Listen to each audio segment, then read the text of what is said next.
జై తెలంగాణ. అందరికీ నమస్కారం. ఈ రాష్ట్రంలో ప్రభుత్వానికి ధైర్యం లేక అనేక నిర్ణయాలను పోస్ట్పోన్ చేస్తూ వస్తున్నది. చాలా నిర్ణయాలు ప్రజలు ఇబ్బందులు పడుతున్నా, ఉద్యోగులు ఇబ్బంది పెడుతున్నా కూడా కమిటీల పేరుతోని కాలయాపన చేస్తున్నది.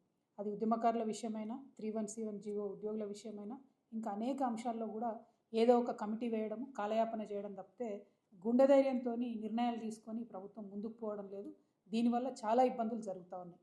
ఉదాహరణకు 317 జీవోని తీసుకున్నట్టయితే గత 9 నెలల క్రితం క్యాబినెట్ సబ్ కమిటీ ఏదైతే దామోదర్ రాజనరసింహ గారు చైర్మన్గా, శ్రీధర్ బాబు గారు, పొన్నం ప్రభాకర్ గారు మెంబర్స్గా వేయడం జరిగిందో ఆ సబ్ కమిటీ ఒక మధ్యంతర నిర్ణయం తీసుకొని 190 జీవోని ఇవ్వడం జరిగింది.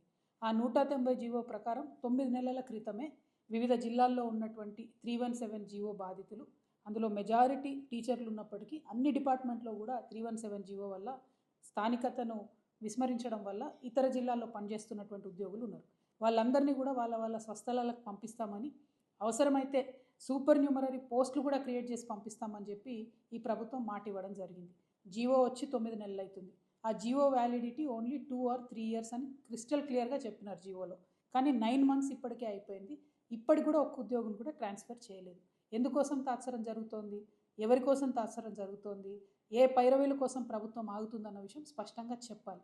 ఉద్యోగులు, ఉద్యోగ సంఘ నాయకులు ఈ అంశం మీద ప్రభుత్వాన్ని నిలదీయాల్సిందిగా నేను మిమ్మల్ని రిక్వెస్ట్ చేస్తూ ఉన్నాను. మీ వెంట, మీ వెనక తెలంగాణ రక్షణ సేన ఖచ్చితంగా నిలబడుతుంది. ఏ ఉద్యోగి హక్కులు పోయినా కూడా మేము చూస్తూ ఊరుకోము. ప్రభుత్వానికి మేము హెచ్చరిక చేస్తూ ఉన్నాం.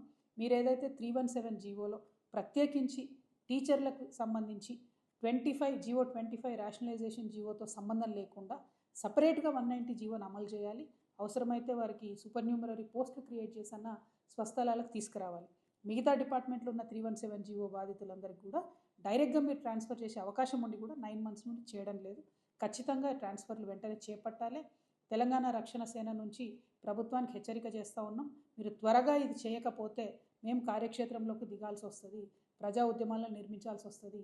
ఉద్యోగులు డైరెక్ట్గా వచ్చి మీ మీద పోరాటం చేయలేరు కాబట్టి ఉద్యోగుల పక్షాన, టీచర్ల పక్షాన నిలబడి మేము వారికి ఇబ్బంది కాకుండా చూసుకుంటామని తెలియజేస్తున్నాను.